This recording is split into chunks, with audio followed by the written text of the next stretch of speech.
안녕하세요. 몽당연필입니다. 네, 이번 시간에는 지난 시간에 말씀드린 대로 밸런싱 로봇을 테스트해 보려고 합니다. 이번 주만이 아니라 다음 주, 다음 주까지도 밸런싱 로봇을 만들어 볼 예정이니 많은 관심 부탁드립니다. 오늘은 만들기에 앞서서 이제 밸런싱 로봇의 코드를 한번 올려보고 이게 어떤 구조로 밸런싱 동작이 이루어지는 건지 살펴보도록 하겠습니다. 네, 제 화면에 있는 저 주모 로봇이 바로 여기 있고요. 이 작은 주모 로봇을 가지고 한번 테스트해 보도록 하겠습니다. 자, 그럼 시작해 볼까요? 먼저 유튜브에서 밸런싱 로봇이라고 쳐보니까 정말 많은 밸런싱 로봇들이 나오더라고요. 그 중에 제일 많이 비중을 차지했던 게 밸런싱 위였는데요. 이 드론의 오픈소스인 멀티위를 조금 변형해서 적용한 것이더라고요. 제어 방법으로는 PID가 가장 많았고요. 키워드 중에 YABR이라는 것도 있었습니다. Your Arduino Balancing Robot의 약자예요. 예. 자, 그래서 논문도 찾아봤는데요. 제가 찾은 거는 이제 무려 10년 전, 2014년에 나온 거고요. 무료이기 때문에 제가 볼 수 있었습니다. 이렇게 다이나믹 이퀘이션을 쓰는 방법, 블랙박스 모델을 쓰는 방법, 이렇게 모델링 방법이 몇 가지 나와 있었고요. 그렇게 해서 어떻게 접근들이 어떤 식으로 있냐면 이렇게 많았습니다. 여기 PID 접근법 여기 있고요. 그리고 LQR이라는 것도 많이 보였어요. 리니어 쿼드라틱 레귤레이터라는 것의 약자인데요. 최적 제어 방법 중에 하나라고 합니다. 예, 그리고 뭐 이렇게 되게 많네요. 백스태핑은 뭘까요? 슬라이딩 모드도 뭔지 궁금하네요. 네. 여기 퍼지라는 것도 몇 번 볼 수 있었는데요. 얘도 약간 인공신경망이랑 비슷한 A인가 봐요. 예, 이렇게 겹쳐 있죠. 네, 넘어갈게요. 그래서 오늘 사용할 거는 이제 주모 실드하고 배터리 4개, 그리고 아두이노, 우노, 혹은 레오나르도 이렇게만 있으면 됩니다. 이 주모 실드에는 3축의 가속도계, 그리고 3축 지자계, 그리고 자이로스코프가 모두 올라가 있기 때문에 바로 밸런싱 로봇 프로젝트 아니라 밸런싱 로봇 예제를 테스트해 볼 수 있습니다. 가속도계는 LSM303D라는 걸 썼고요. 자이로는 L3GD20H라는 걸 썼네요. 자, 그러면 예제를 한번 다운로드 받아볼게요. 아두이노에서 라이브러리 매니저에 가서 즈모라고 치면 이렇게 나와요. 그 중에서 즈모 3264라고 되어 있는 걸 다운로드 해주세요. 그리고 예제에 가서 즈모 3264의 예제를 보면 밸런싱이 제일 위에 있습니다. 이 밸런싱.ino의 내용은 대략 이렇게 세 가지로 나누어져 있어요. 하나는 이제 가속도계와 자이로스코프로부터 데이터를 받아와야겠죠. 그 받아온 값을 필터로 상보 필터를 통해서 융합을 해서 이제 이 주모가 지금 y축이 요 축이 y축이거든요. 이 위에 써진 좌표가 그려져 있어요. 네, x, y, z 보이죠? y가 요 방향이네요. 바퀴 방향, 그죠? 그리고 y축을 기준으로 해서 움직이려면 요렇게 움직인 게 Y축을 기준으로 해서 돌아가는 거가 되죠. 자, 그렇게 해서 추정된 각도를, 이 두 센서로부터 추정된 각도를 PID 제어기에 적용을 합니다. 이 현재의 각도와 목표 각 사이의 차를 에러로 놓는 거죠. 그러고선 PID 제어기를 적용합니다. 여기서 각각의 PID 개인 값은 여러 가지 접근 방법이 있던데요. 저는 이제 실험을 통해서 경험적으로 구했습니다. 아직 잘 알지 못하기 때문에 이런 방법밖에 못 쓰네요. 조금 더 공부해야 할 필요가 있겠습니다. 자, 그렇게 해서 구해진 값을 모터 속도 제어에 반영하면 됩니다. 네, 코드가 되게 짧아요. 복잡할 것도 없고. 네, 그래서 앞서 얘기한 이 상보 필터, 컴플리멘타리 필터가 어떤 것이냐면은 이렇습니다. 가속도계에는 로우 패스 필터를 거치고 자이로스코프는 일단은 적분해 준 다음에 하이 패스 필터를 거치면 그 둘을 합친 것이 앵글 값이 됩니다. 아마도 이런 형태가 될 거라고 여기서 설명하고 있네요.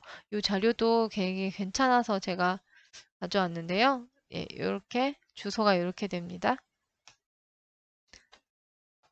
그리고 넘어갈게요.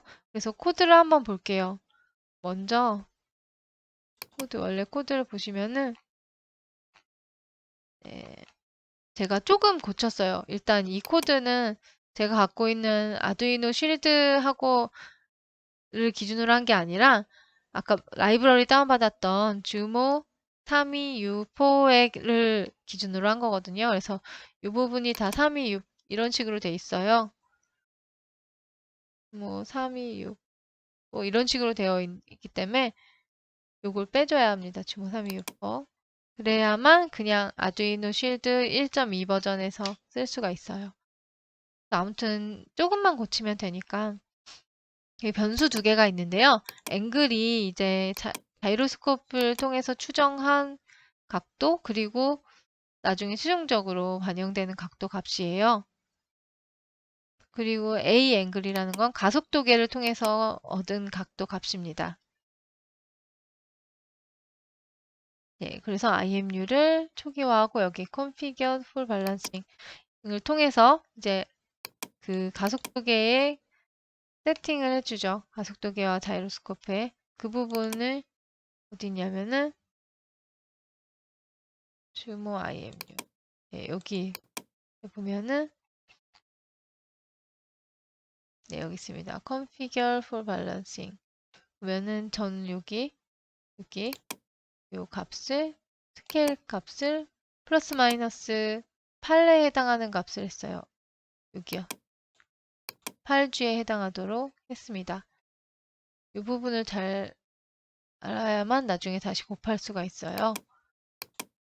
그래서 아무튼 IMU 초기화하고 이렇게 오프셋 자이로의 오프셋 값 구하고 가속도는 오프셋 값을 이때 구하지 않아요. 왜냐하면 이 얘를 딱 시작할 때 자세가 정확하지 않기 때문이죠. 자,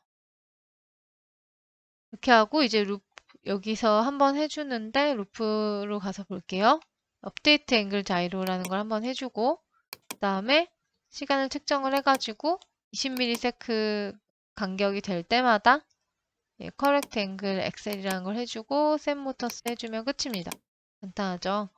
그 코드를 지금 같이 볼게요. 다시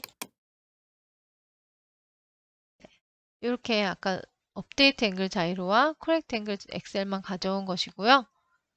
요거는 방금 말씀드렸던 컴플리멘터리 필터를 이제 다이어그램을 나타낸 겁니다. 자, 업데이트 앵글 자이로부터 볼게요. 업데이트 앵글 자이로는 일단 여기 자이로스코프가 출력하는 값은 이제 각속도에 해당하기 때문에 적분을 해줘야만 각도 값이 돼요. 여기 나와 있죠? 그래서 적분을 해서 구한 각도 값을 다시 원래 각도에다 더해줘야 현재만큼 돌아간 각도 값이 됩니다. 그 공식이 이렇고요. 오프셋 값을 빼주고 그 다음에 센시티비티를 곱해주고 시간을 곱해주고 이건 센시티비티의 단위 때문에 나눠준 거예요. 이렇게 나와 있습니다. 데이터 시트에 70 mDPS죠. 자, 그럼 커렉트 앵글 엑셀을 한번 볼까요? 여기 A 앵글에다가 이 가속도계를 통해서 구한 각도 값을 이렇게 구해줍니다. 이거 가속도계를 통해서 구한 각도 값. 요거 앞에는 그냥 자이로를 통해서 구한 값. 저 두 개, 얘 앞에서 항상 이 함수가 먼저 선행이 되고요. 그런 다음에 이제 상부 필터를 나타내는 식이 여기 있는데요. 앵글은 웨이트 곱하기 A 앵글 더하기 이거 가속도계 앵글 그 다음에 더하기 1 마이너스 웨이트 곱하기 이전의 앵글 값. 이게 제가 이해가 안 가는 부분이 하나 있어요. 여기 웨이트를 구하는 공식이 아무리 찾아도 도대체 왜 이런 공식이 나왔는지가 나와 있지 않더라고요. 자, 아무튼 그러면 요거부터 볼게요. 먼저 A 앵글 값은 이렇게 탄젠트, A 탄젠트, 아크 탄젠트를 통해서 구했고요. 그 다음에 여기 매그니튜드를 구해요. 가속도의 매그니튜드. 이 벡터 나탄게 매그니튜드 값이죠. 그리고 가속도 값들은 왜 4096으로 나눠줬냐면은 G 단위를 G로 하는 그런 값으로 변환해주기 위해서예요. 얘네가 내뱉는 값은 디지트 단위잖아요. 근데 여기 이제 데이터 시트에 따르면 이제 얘는 16비트, 최대 16비트 디짓을 갖고 그게 또 플러스, 스케일을 플러스 마이너스 8G로 했기 때문에 16비트 디짓에 해당하는 숫자 나누기 플러스 마이너스 8G에 해당하는 16G로 나눠주면은 이제 1G당 몇 디짓인지가 나오죠. 그러면 4096 디짓을 갖고 있게 되네요. 그럼 얘를 거꾸로 역수로 해서 나눠주면은 G 단위일 때의 값이 나오게 되죠. 그러니까 디짓을 나온 값을 이걸로 나눠주면 G 단위로 환산이 됩니다. 그래서 이렇게 된 거고요. 그렇게 해서 구한 G 단위의 그 값을 이제 매그니튜드로 나타냈을 때 그게 1에 가까워지면은 1G에 가까워지면은 가중치가 더 커지고 1G에서 멀어질수록 가중치도 적어지게 여기 식이 나와 있어요. 근데 왜 이런 식을 했는지는 저도 잘 모르겠습니다. 아무리 찾아봐도 나오지 않더라고요. 혹시 왜 이 식을 썼는지 알고 계신 분이 있으면 꼭 댓글로 남겨주세요. 네, 여기 제가 썼죠. 웨이트 1-5 곱하기 절대값 1- 매그니튜드 절대값 한 거. 예, 아무튼 이렇게 하면 가중치가 가속도계의 데이터의 크기가 중력값에서 멀어질수록 이 가중치도 작아지도록 설계가 된 겁니다. 예, 이게 이제 상보 필터의 식이죠. 이렇게 해서 나온 웨이트는 뭐 0.002라던가 그런 값일 거고 이제 가속도계를 통해 구한 각도 값은 뭐 0.002 정도의 그 값을 갖게 되고 앵글이라고 아까 자이로를 통해서 구한 값에는 요 1-웨이트 값을 곱해주면 됩니다. 예, 그렇게 하면은 이제 반영이 된다고요. 그러면 그렇게 해서 구한 값을 여기 에러에 쓰이게 되죠. 목표로 하는 타겟 값에서 그렇게 해서 타겟 값에서 추정한 각도를 빼면 그게 에러예요. 그 에러를 각각 이렇게 적용을 해가지고 이 세 가지 항을 다 합한 것이 아웃풋이 되도록. 네. 저도 사실 PID 제어를 예전에 10년 전쯤에 시스템 제어를 배운 적이 있어요. 학교에서 배웠어요. 제가 직접 신청도 해서. 근데 기억이 PID 세 글자만 남고 어떻게 했었는지 기억이 안 나네요. 다시 공부해야 될 것 같아요. 그래서 여기 프로포셔널은 오차값의 크기에 비례한 오차값의 크기에 비례해서 커지고 오차값의 크기에 비례해서 작아지고 이 인테그랄은 이제 정상 상태에서 오차를 없애는 작용을 한다. 정상 상태도 찾아보니까 다양한 설명이 있던데요. 직접 읽어보는 것이 아마 나을 것 같습니다. 네, 디퍼런셜은 오버슛을 줄이고 안정성을 향상시킨다. 이 정도만 알면 될 것 같아요. 요거 한번 볼까요? 네, 이렇게 P 값을 올리면은 이렇게 점점 이런 양상을 나타내다가 I 값을 올리니까 이게 갑자기 커지죠. 이 폭이.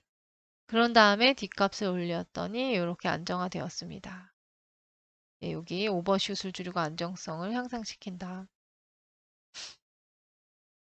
네. 그래서 그 부분을 한번 볼게요. 자, PID 어떻게 적용을 하는지 저는 일단 타겟 앵글 값을 마이너스 4.625로 잡았어요. 이게 소스에는 그냥 4도로 나와 있는데요. 이게 제가 그 코드에서 사용한 그 32U4 그게 아니라 우노잖아요. 그냥. 그래서 무게가 달라요. 그 코드하고. 제가 무게 중심이 어딘지를 딱 알려주는 뭔가 툴 같은 게 있으면 좋겠지만 그런 게 없어서 여러 번 실험을 해가지고 마이너스 4.625라는 걸 그냥 알아냈어요. 이게 정확한지 모르지만 요렇게 했을 때 비교적 잘 맞춰지더라고요, 균형이. 그러니까 약간 이 배터리 쪽으로 살짝 기울어야 돼요.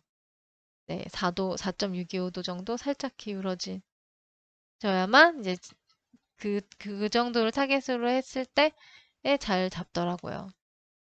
왜 이렇게 찌직거리고 들어가지? 네. 그래서 여기 나왔다시피 무게중심이 정확히 가운데가 아니기 때문에 테스트 통해서 목표 각도를 찾아야 함. 앵글 값은 앞에 상보 피터를 통해서 구한 값과 같음. 여기 나온 앵글이요. 이 45보다 크다. 이거는 이 각도가 45도보다 커지면 스피드가 0이 되도록 그냥 딱 멈추도록 그래야 고장날 위험을 피할 수 있겠죠? 그래서 이렇게 되어 있는 거고요. 45도보다 안쪽이라면은 이제 아까 말한 그 요 에러 타겟 앵글 값 추정된 앵글 값에서 타겟 앵글 값을 뺀 거를 에러로 놓는다. 그리고 인테그랄은 에러 값을 계속 더해준 거고요. 그리고 어디 갔지? 에러 디퍼런스. 이게 미분항의 값은 에러에서 이전에 에러 값을 뺀 거. 그래가지고 여기 이렇게 스피드는 에러 곱하기 이 부분은 게인이에요. 게인. P 게인, D 게인, I 게인입니다. 순서를 잘 보셔야 돼요. 여기 I가 아니라 여기가 D 게인이에요. 네, 그렇게 해서 이렇게 스피드 값을 그거로 정하고 그 스피드 값을 이제 모터의 셋 스피드 왼쪽 오른쪽에 넣어줍니다. 네. 식은 굉장히 간단하죠. 복잡할 게 없고. 그러면 그 다음엔 이제 다 잘 돌아가도 튜닝을 하는 시간이 남아 있어요. 전원을 켜고 찍고 있지.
네, 그러면 이제 최종적으로 선정한 PID 개인 값에서 어떻게 동작하는지 보도록 할게요.